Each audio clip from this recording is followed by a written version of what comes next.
दोस्तों, एक सवाल। क्या आप जानते हैं कि भारत के नक्शे पर एक ऐसा द्वीप है जो अकेला चीन की पूरी अर्थव्यवस्था को घुटनों पर ला सकता है? और अब भारत सरकार उस द्वीप को बदलने के लिए 92,000 करोड़ रुपए खर्च कर रही है। यह कोई काल्पनिक बात नहीं है। यह है ग्रेट निकोबार द्वीप। और इस एक द्वीप की वजह से बीजिंग के रक्षा मंत्रालय में रातों की नींद उड़ी हुई है।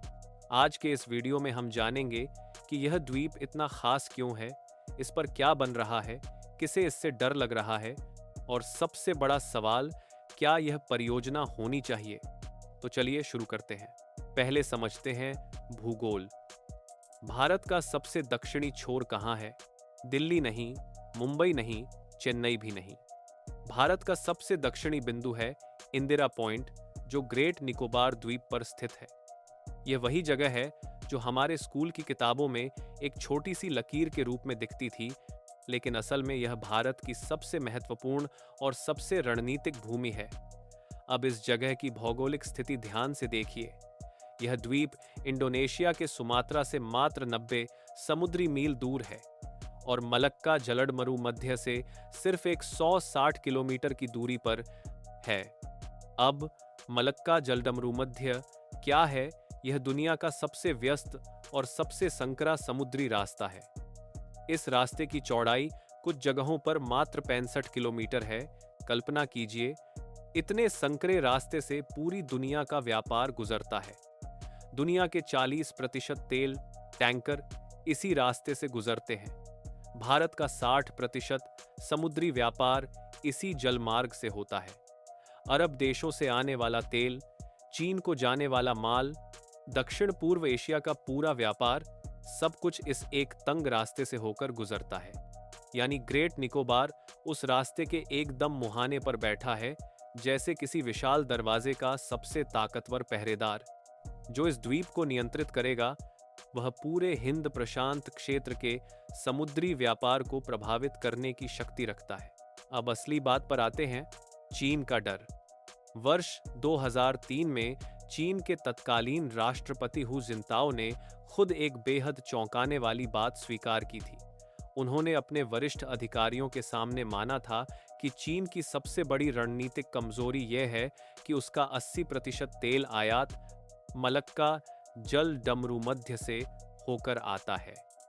यदि यह रास्ता किसी शत्रु देश ने बंद कर दिया तो चीन की पूरी अर्थव्यवस्था ठप हो जाएगी, उद्योग बंद होंगे, सेना की आपूर्ति रुकेगी और देश भीतर से टूटने लगेगा।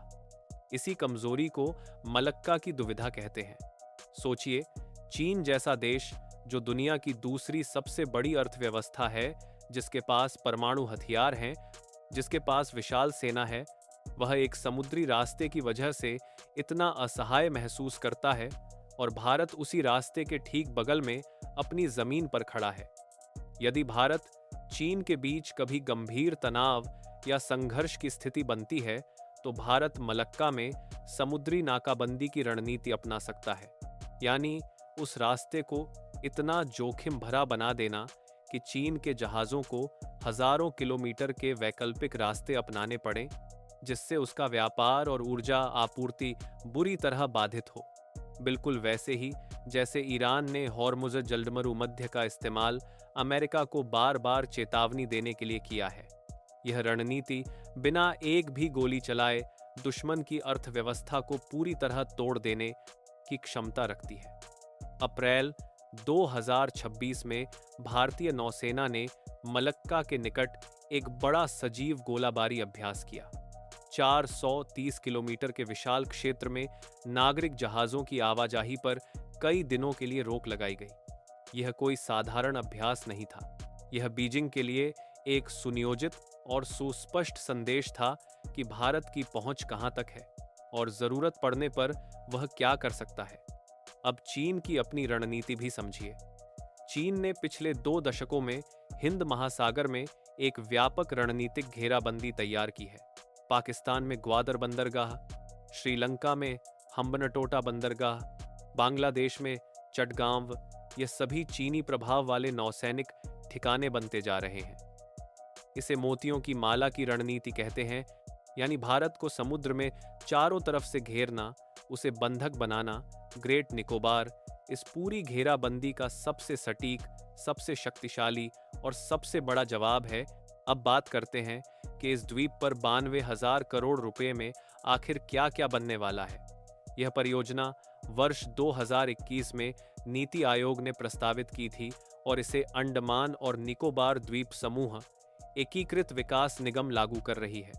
इस परियोजना के 4 मुख्य स्तंभ हैं जो मिलकर इस द्वीप को एक संपूर्ण रणनीतिक और आर्थिक केंद्र में बदल देंगे। पहला और सबसे महत्वपूर्ण, गलाथिया खाड़ी में एक विशाल अंतर्राष्ट्रीय कंटेनर पोत परिवहन बंदरगाह। इस बंदरगाह की क्षमता होगी 1,60,00,000 कंटेनर इकाई प्रतिवर्ष। सिर्फ इस बंदरगाह के निर्माण पर 40,040 करोड़ रुपए खर्च होंगे और पहला चरण वर्ष 2028 तक चालू होने की योजना है। अभी भारत का 75% कंटेनर पोत परिवहन सिंगापुर और कोलंबो के रास्ते होता है, यानी भारत का सामान पहले विदेशी बंदरगाहों पर जाता है, वहां से दूसरे देशों को भेजा जाता है। इससे भारत को हर साल हजारों करोड़ रुपए का नुकसान होता है और विदेशी बंदरगाहों पर निर्भरता भी बनी रहती है। यह बंदरगाह बनने के बाद यह पूरा पैसा और यह पूरा नियंत्रण भारत के अपने हाथ में आ जाएगा। दूसरा, एक नया अंतर्राष्ट्रीय हवाई अड्डा। यह दोहरे उपयोग का होगा, यानी सैन्य और नागरिक दोनों। भारतीय वायुसेना और नौसेना के लड़ाकू विमान और निगरानी विमान यहां से 24 घंटे संचालित हो सकेंगे। मलक्का जलडमरू मध्य और हिंद महासागर पर निरंतर हवाई नजर रखना संभव हो जाएगा, जो आज के समय में अत्यंत आवश्यक है। तीसरा, एक पूरी तरह नया शहर। 3.5 लाख लोगों के रहने योग्य आधुनिक बस्ती इस द्वीप पर बसाई जाएगी। इस द्वीप पर अभी बहुत कम स्थायी आबादी है, जो रणनीतिक दृष्टि से एक कमजोरी है। यह नई बस्ती क्षेत्र में स्थायी और मजबूत मानव उपस्थिति सुनिश्चित करेगी, जो रणनीतिक और प्रशासनिक दोनों दृष्टियों से अत्यंत आवश्यक है। चौथा, 450 मेगावाट का गैस और सौर ऊर्जा संयंत्र। इससे पूरे द्वीप को निर्बाध बिजली मिलेगी और यह परियोजना ऊर्जा के मामले में पूरी तरह आत्मनिर्भर बनेगी।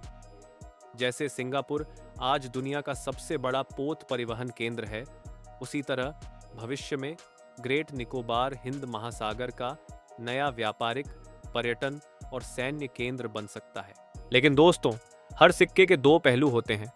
इस परियोजना का विरोध भी उतना ही तीव्र है जितना इसके समर्थन में उत्साह है। विपक्ष के नेता राहुल गांधी ने ग्रेट निकोबार का दौरा किया और इसे भारतीय संपत्ति की सबसे बड़ी लूट बताया।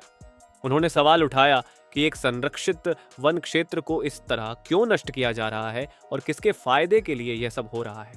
पर्यावरण की चिंताएं भी बेहद गंभीर और ठोस हैं। इस परियोजना के लिए 10 लाख से अधिक पेड़ काटे जाएंगे। 130 वर्ग किलोमीटर का घना वर्षावन पूरी तरह नष्ट होगा। यह द्वीप यूनेस्को द्वारा घोषित जैव मंडल आरक्षित क्षेत्र है। यहाँ की प्रवाल भित्तियां दुनिया में सबसे दुर्लभ और सबसे समृद्ध मानी जाती हैं और इस निर्माण से उन्हें अपूरणीय और स्थायी नुकसान होगा। सबसे संवेदनशील और सबसे दर्दनाक मुद्दा है शोम्पेन जनजाति। इस द्वीप पर लगभग 200 लोगों की एक आदिम जनजाति रहती है, जिनकी सभ्यता 30,000 साल पुरानी मानी जाती है। ये लोग पूरी तरह बाहरी दुनिया से अलग, प्रकृति के साथ एकाकार होकर जीवन जीते आए हैं। जनजातीय मामलों के मंत्रालय ने भी सवाल उठाया है कि वन अधिकार अधिनियम के तहत इनके अधिकारों का निपटारा किए बिना जमीन का उपयोग कैसे शुरू किया जा सकता है।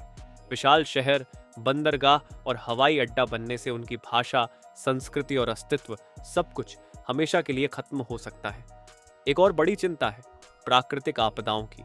वर्ष 2004 की भयंकर सुनामी में ग्रेट निकोबार सबसे बुरी तरह तबाह हुआ था। इंदिरा पॉइंट का एक बड़ा हिस्सा स्थायी रूप से समुद्र में डूब गया था। भूकंपीय खतरा और समुद्री उथल पुथल का जोखिम अभी भी पूरी तरह बना हुआ है। 92,000 करोड़ के इतने विशाल निवेश पर यह प्राकृतिक खतरा एक बेहद गंभीर प्रश्न खड़ा करता है। लेकिन राष्ट्रीय हरित अधिकरण ने फरवरी 2026 में परियोजना के विरुद्ध दायर सभी याचिकाएं खारिज करते हुए इसे हरी झंडी दे दी। सरकार का पक्ष है कि पर्यावरण संतुलन बनाए रखते हुए वैज्ञानिक और जिम्मेदार तरीके से विकास किया जाएगा।